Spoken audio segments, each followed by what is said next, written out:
Assalamualaikum warahmatullahi wabarakatuh. Khusus untuk menjawab perkara syariat yang sebagaimana kita janjikan setelah tertangguh beberapa hari,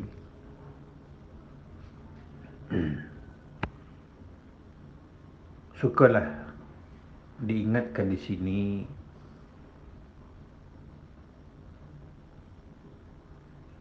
pengajian kita adalah pengajian ilmu hakikat, pengajian ilmu isi, pengajian ilmu rohani, bukan pengajian akal, bukan pengajian fiqh, bukan pengajian kulit. Jadi sudah tentu isi dengan kulit itu tidak sama, malahan ianya berbeza, berlainan dan tidak serupa. Sekalipun buah itu bernama buah durian, contohnya. Namun isi durian dengan kulit durian itu berbeza. Harus diingat, harus dimengerti, dan harus difaham perkara ini.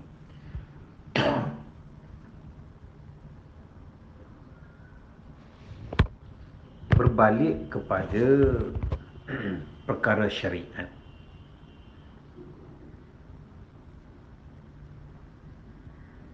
kita mengambil contoh solat.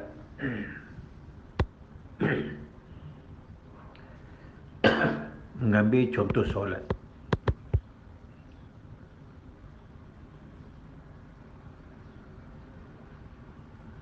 Allah memerintahkan supaya kita menunaikan solat dan jangan meninggalkan solat. Jangan meninggalkan sunnahku.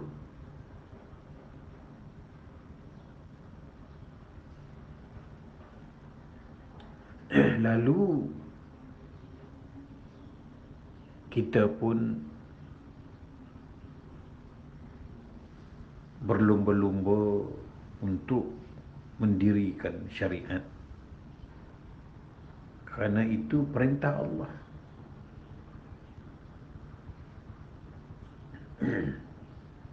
Kita tidak boleh meninggalkan syariat Allah, kerana itu perintah Allah. Lalu kita berlumba-lumba mendirikan solat. Kerana itu dikatakan syariat Allah, perintah Allah, suruhan Allah. Namun di sini, sebagaimana dimaklumkan sebelumnya, ilmu ini ada dua peringkat, iaitu syariatnya dan hakikatnya, kulitnya, isinya.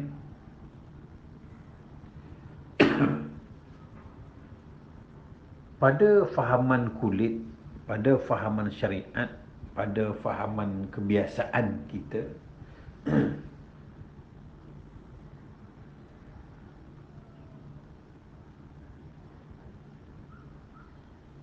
perbuatan solat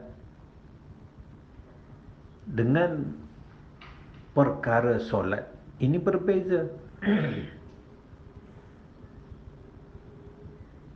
Perkara perbuatan solat dengan bersolat ini berbeza, berlainan, tak serupa. Namun pada kefahaman biasa kita mengatakan perbuatan solat itulah solat. Pada pandangan syariat, pada pandangan fiqh, pada pandangan ilmu kulit, perbuatan solat itulah solat. Ini pada peringkat pengajian biasa, peringkat pengajian ilmu akal, ilmu nahu, ilmu bunyi. Tetapi jikalau kita pergi jauh, ya, menjangkaui ilmu hakikat, ilmu isi, ilmu hak, Allah memerintahkan kita bersolat. Kita menjalankan perbuatan solat. Allah mengarahkan kita bersyariat, mengerjakan syariat. Kita melakukan perbuatan syariat.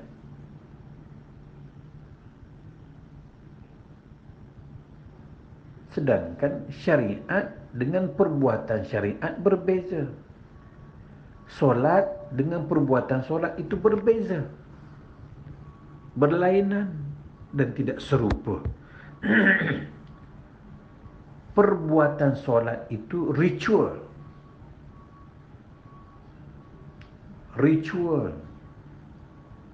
budaya, perkara budaya, perkara persembahan. Perbuatan solat itu persembahan, ritual.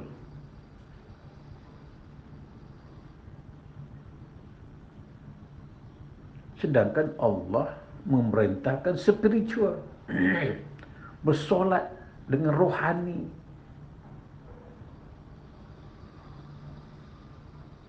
Bersolat dengan kolbi. Apabila kita mengerjakan sesuatu dengan kolbi, mengerjakan solat dengan rohani, dengan sendirinya jasmani terikut.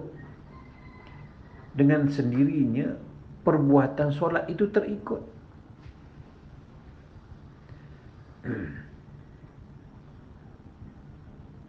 Jasmani tak boleh bawa rohani. Sebaliknya rohani boleh membawa sehingga sampai kepada jasmani. Solat boleh membawa kepada perbuatan solat, tetapi perbuatan solat tak boleh membawa solat. Jadi ini berbeza antara syariat dengan perbuatan syariat. Syariat dengan perbuatan syariat itu berbeza, berlainan, tak serupa dan tak sama. Jadi muslim-muslimat, para pendengar, ibu diman sekalian, itu makanya solat dia ada rukun dan ada hukumnya.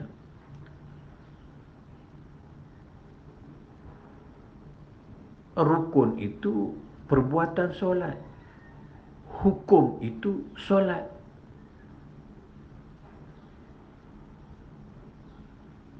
Solatlah yang diterima oleh baginda Rasul dengan Allah Subhanahu wa taala masa Isra Mi'raj. Dia menerima perintah solat. Itu makanya masa dia turun ke bumi tidak kelihatan Rasulullah mengerjakan perbuatan, kerana dia menerima titah solat. Dia tidak menerima perintah perbuatan solat. Selepas diajar oleh Jibril akan rukun 13, barulah Rasulullah mengerjakan perbuatan solat.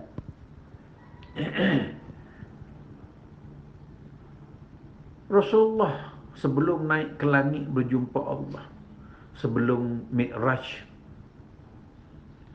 beliau dah bersolat di Masjidil Aqsa. Beliau dah bersolat di Masjidil Aqsa, mengimamkan seluruh Nabi, seluruh Rasul. Artinya solat ini dah ada sebelum Adam. Sebelum makhluk Adam dah ada solat.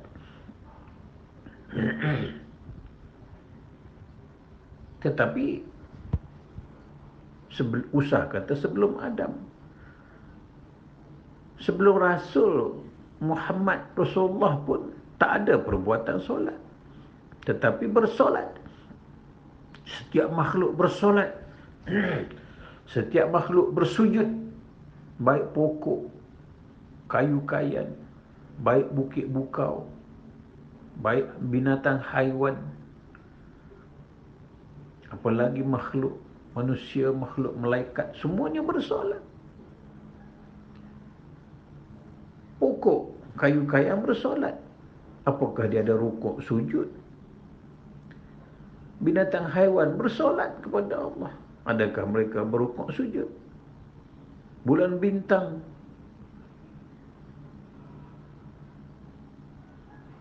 semasa Rasulullah mengimamkan solat seluruh Nabi, seluruh Rasul di Masjidil Aqsa, apakah dia ada rukuk sujud? Adakah orang tengok, melihat? Masakah seramai-ramai orang itu tak nampak? Jadi kena faham, ilmu ni ada dua peringkat, dua bahagian, dua tingkatan, dua makam. Satu, makam syariat. Yang kedua, makam hakikat. Jadi muslimin muslimat, para pendengar budi masa kalian, ingat, syariat dengan perbuatan syariat itu berbeza. Perbuatan syariat ia rukun 13 seumpamanya jika dalam solat. Syariat mana? Mana syariat Allah? Perbuatan syariat kita boleh tinggal, boleh qada, boleh jamak, boleh kasar, boleh ganti. Tahun depan boleh ganti. Tetapi salat tak boleh tinggal. Biarpun sesaat, biarpun tidur, biarpun koma. Itu makanya para wali-wali Allah, ulama-ulama terdahulu mengatakan, kafir hukumnya diriku ini jikalau meninggalkan solat sekalipun sesaat. Sekalipun meninggalkan solat sesaat dihukum dirinya kafir. Apa artinya? Apakah ulama-ulama dulu tak tidur, tak berkelamin? Kalau setiap saat bersolat, tak buat kerjalah mereka. Itu makanya apa maksud solat? Yang tak boleh tinggal. Ini dikatakan tak boleh meninggalkan syariat Allah. Tak boleh meninggalkan syariat Allah sekalipun sesaat. Apakah itu syariat? Apakah itu syariat Allah? Itu makanya kenalah mencari. Ilmu ini bukan ilmu kaki lima. Ilmu sebegini bukan ilmu berwasap. Ilmu ini bukan sebagaimana ilmu ber-YouTube. Sekadar-kadar bolehlah kita sampaikan melalui YouTube, melalui WhatsApp. Tapi tidaklah sebagaimana berjumpa empat mata. Inilah fatonahnya menjadi seorang guru. Inilah fatonahnya berilmu. Tidak sewenang-wenangnya boleh diberi kepada umum. Ada benda boleh dicerita, ada benda tak boleh. Seumpama beras satu guni, ya, 20 kilo. Kita boleh pikul 20 kilo beras. Kita boleh campak, ya. Kita boleh pijak, ya. Kita boleh humban beras 20 kilo. Boleh tarik, ya. Boleh tolak. Tetapi pisau nipis ataupun pisau cukur, orang zaman dulu pakai pisau cukur untuk cukur janggut. Bolehkah kita tarik, kita tolak, kita buat ganas-ganas? Biarpun nipis, biarpun ringan, pisau jilet, pisau cukur tak boleh ditarik, ditolak, biarpun ringan. Nah, ini perbezaan 20 kilo beras dengan satu keping, satu bilah pisau jilet, pisau nipis, pisau cukur. Tak boleh kita nak samakan dengan 20 kilo beras, sekalipun dia ringan. Begini juga ilmu. Tak boleh nak habur sebegitu. Bukan itu caranya. Cuma di sini saya menyatakan jalan. Saya menebas. Saya membersihkan jalan untuk tuan-tuan lalu. Kemudian berjalanlah sendiri. Saya dah buat jalan, berjalanlah. Segala semak samun saya dah bersihkan, lopak-lopak saya dah tutup supaya tuan-tuan senang berjalan. Saya dah tunjuk dah jalan. Kota Baru ke Kelantan ke Kuala Lumpur, kena menempuh Gua Musang, menempuh Kuala Lipis, menempuh Rauk, menempuh Bentong, baru sampai ke Kuala Lumpur. Saya dah sedia dah jalan, berjalanlah sendiri. Itu makanya selagi ada guru, carilah guru. Sebelum guru menutup mata. Guru ini sekalipun anak sendiri, isteri sendiri, jikalau tidak diizinkan Allah, ilmu ini tidak akan sampai. Kerana ilmu ini milik Allah kepada sesiapa yang kepada sesiapa yang dikehendakinya. Jadi bacalah kitab-kitab. Di dalam kitab itu ada jawapannya. Dengar ceramah hanya 20 minit. Tetapi kalau baca kitab 20 hari, 20 bulan. Jadi jawapan ada dalam kitab. Saya telah menulis buku sebanyak 22 naskah. 22 biji buku menceritakan berbagai-bagai hal, berbagai-bagai tajuk, berbagai-bagai cara, berbagai-bagai kaedah.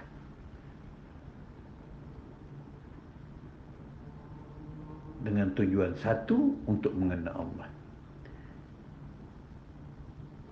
Buku ada solat dalam solat jilid 1, solat dalam solat jilid 2. Ada menyebut apa itu syariat. Ada buku mengenal diri, mengenal Allah. Ya, ada di situ. Ada dalam sifat 20, ada. Maka berusahalah cari. Jadi itu anak dia, itu tuan-tuan dan puan-puan yang dirahmati Allah sekalian. Syariat dengan perbuatan syariat itu berbeza. Syariat Allah, apalagi syariat Rasul, perintah Rasul, ya, itu berbeza. Itu saja dulu buat sementara ini. Wabillahi taufiq wa hidayah. Wassalamualaikum warahmatullahi wabarakatuh.